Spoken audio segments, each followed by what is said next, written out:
Hello again. Here for another pick test video.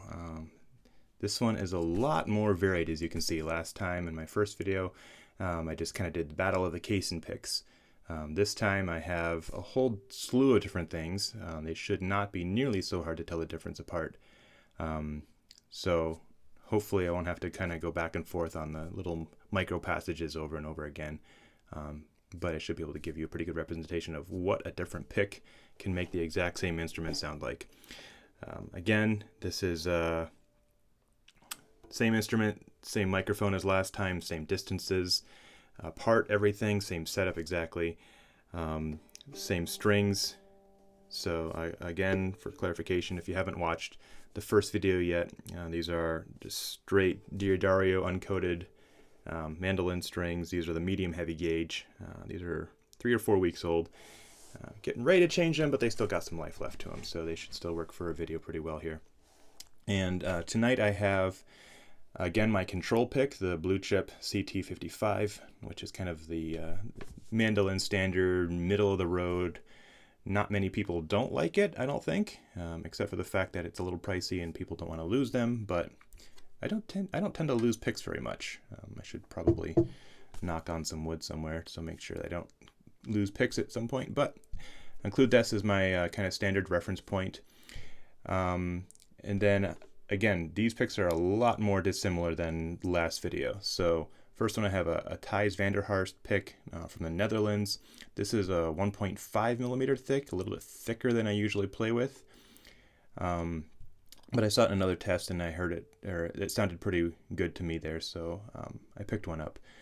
This is a Clayton 1 millimeter white material. Probably has a name, but I bought these so long ago I forget what it is. But this is a good comparison because this is the pick that I started playing the Bach cello suites video that I have out. So the first probably 3 suites are all on this Clayton 1 millimeter pick. I used that for quite a long time. Kind of before I started getting into the more specialty picks. This is a Fender medium. I don't think it's anything particularly special on materials, but it's way more flexible pick than I'm used to using, in a very different shape, but it surprisingly, it has some interesting characteristics about it that aren't bad, but it has a very distinctive sound, and I think you'll hear that. This is a Wegen TF140 pick, another extremely popular pick. So again, this is a 1.4 millimeters, same as the Blue Chip. So you can hear a difference in just the thickness isn't different, and the shape isn't necessarily different, but the exact beveling and the materials make a huge difference, and I think you'll hear that. And then just so you can hear a difference in 2 picks that are very close to the same, except for thickness, the same material, but this is the CT55, which is 55 thousandths of an inch, which is about 1.4 millimeters. And this is 60 thousandths of an inch, the TAD 60. The beveling and the corners may be slightly different. I haven't particularly noticed that, but you'll get a bit of a chance to hear the difference between a 1.4 and I think it's about a 1.5 millimeter pick of everything exactly the same otherwise. As a test guy, I like things standardized and having a consistent reference point there. So I'm going to go through these. I'm going to go through the same songs as I went through last time. Last time I tried noodling around, or not noodling, but playing the last page of Bach Chaconne. I'm not even going to attempt that so much this time. Maybe I'll do the chords part, but not the arpeggios after that first about half a page. So let's get started. So again, first one I'm going to do is Reichmann Salt Spring, and we'll start off again with kind of the industry standard Blue Chip CT55.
lot of picks. Kind of, I don't want to spend a ton of time going back and forth and getting A, B between each pair necessarily, but hopefully you can kind of pick favorites and figure out which one you want to listen for as we go through the rest of the video.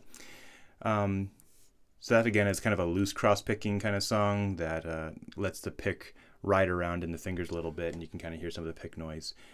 Other side of the spectrum is gripping the pick a bit harder and kind of digging for tone, as I call it. And I like to do that in a song by Reichman called Cascadia. Relatively new one he's done.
So I think that last little section, the little tiny mini scale I was doing there, is actually interesting because it emphasizes the difference that a thickness of a pick can have with how scratchy it feels, because the edge of the pick is working in between the winding a bit more. So you can kind of hear at an angle that I would normally play this pick at, you can kind of reach in between the winding pretty deeply compared to, say, the TF140 1.4 millimeter pick. It's still there, but it slides a lot more. You're not getting that grippy, scratchy sound. So when I play this, let me try to make sure there's no buzzing from the left hand. So any buzzy kind of scratchy sound is just from the pick there.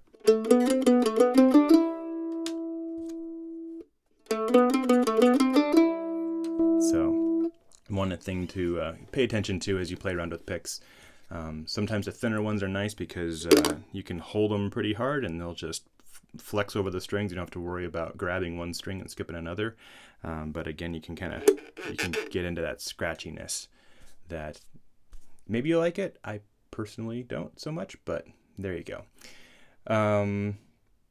Let's do the first bit of chaconne. So the kind of the sustain parts that start to get spooky right before the very awesome ending that I'm not going to attempt again. Let's see. Let's pick the Vander Harst to start with.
Doable? I might not have done this one yet.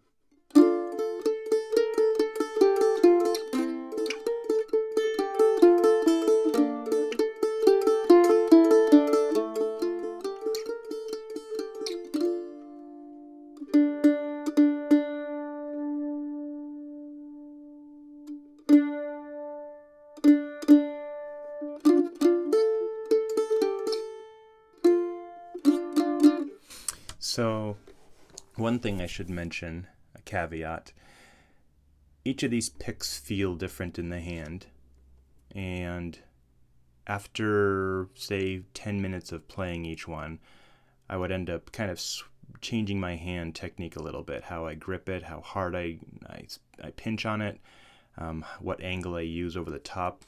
And I'm kind of destroying any of that learning curve by switching between these picks so fast, so you're kind of hearing a bit more of a raw playability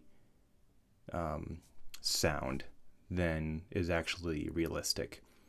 You'll get used to a pick as you play it. I'm not giving my chance to adjust to how these different picks feel as I'm playing along, so I'm kind of just gravitating towards some mean as far as how hard I grip it and what angle I use on it. So not maximizing how good each one can go, but hopefully you can still tell the difference between these.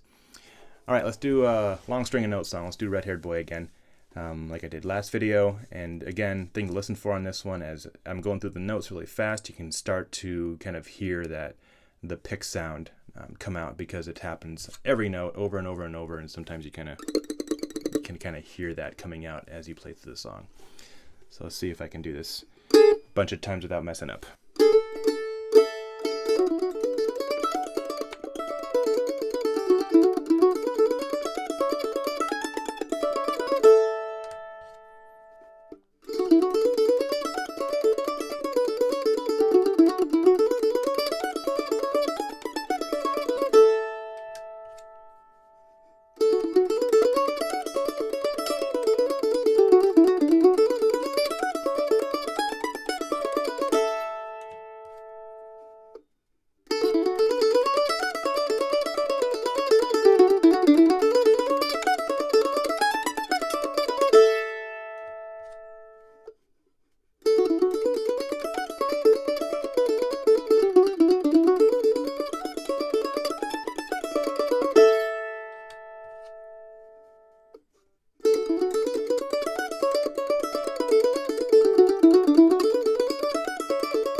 Sorry, not perfect test procedure. I did something different, but I think it's obvious the difference there.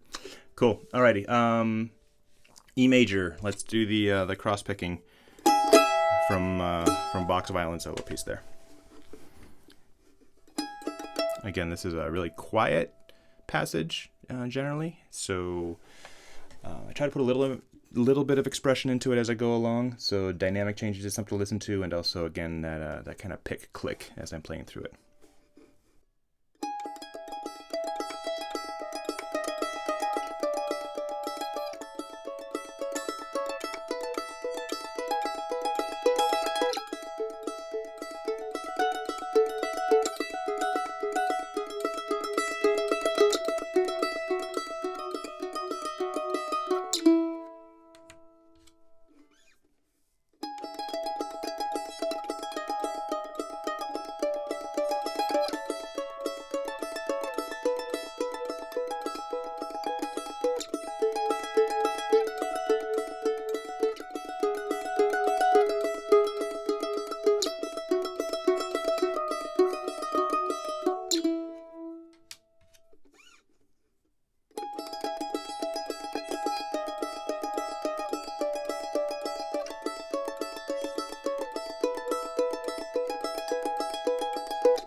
Wait for the vehicle to go by here.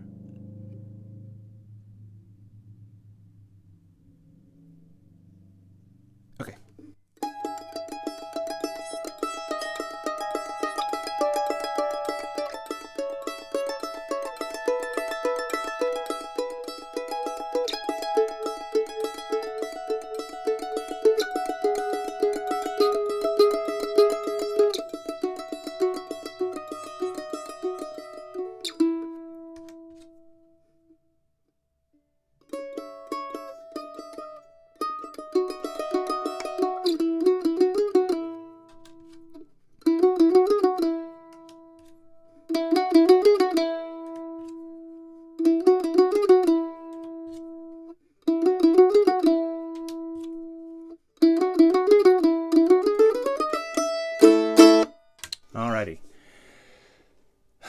All right, so G minor sonata. Some picks, as I noted last time, tended to do a little better at major songs. For some reason, the pick just liked to play happy.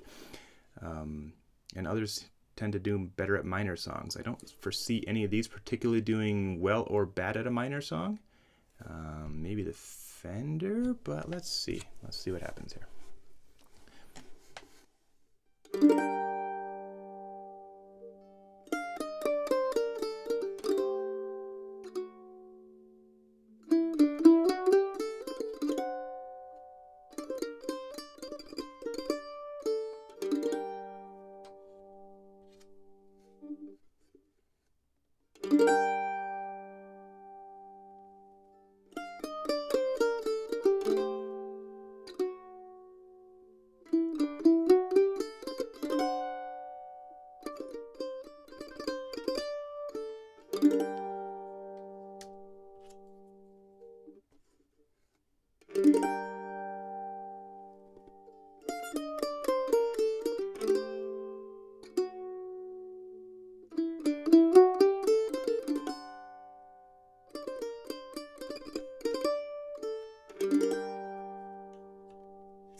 So I want to caveat something. So I did it with this pick. The very first chord, I tilted the pick really far forward and ended up really this rounded, very smooth sound, and it wasn't quite a fair comparison. So I ended up at the very last chord, which is the same as the first chord, straightening that out. But just to make it an even comparison here, let me do the one I just did, the CT55.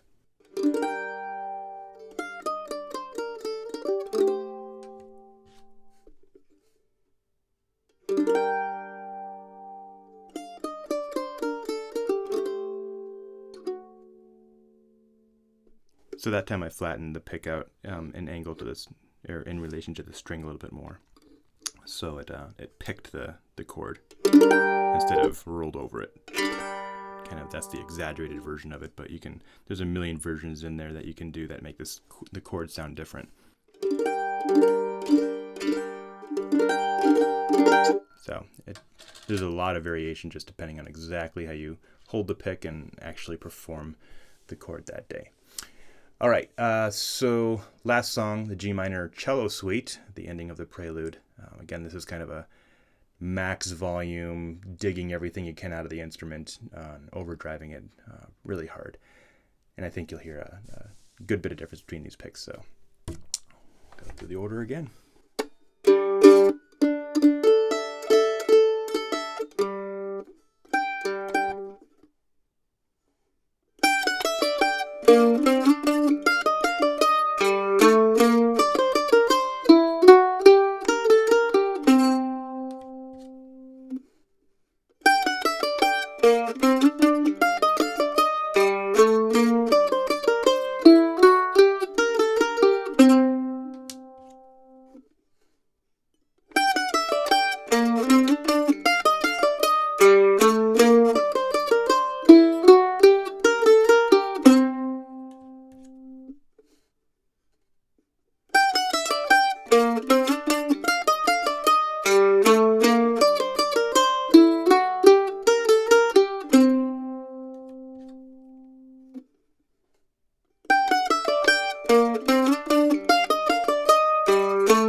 There you go. Yeah, let's do the next little passage in there too. It's got some good passage all the way down all four strings.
So there you go.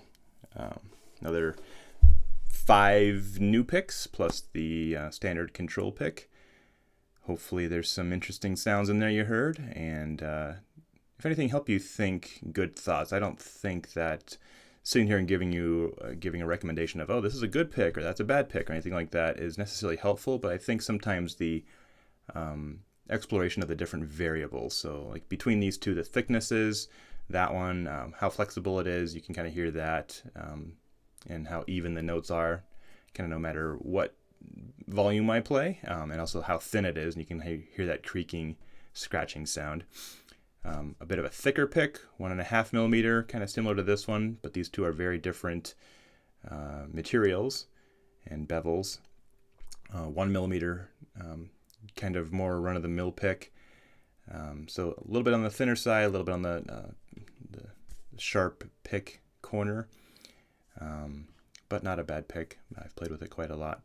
So just some different variations to here and there, and maybe that'll help guide you to pick a pick that's thicker or thinner or more flexible. All sorts of different things to look at there. So hopefully this helps you out here. So again, thanks for listening. Thanks for watching.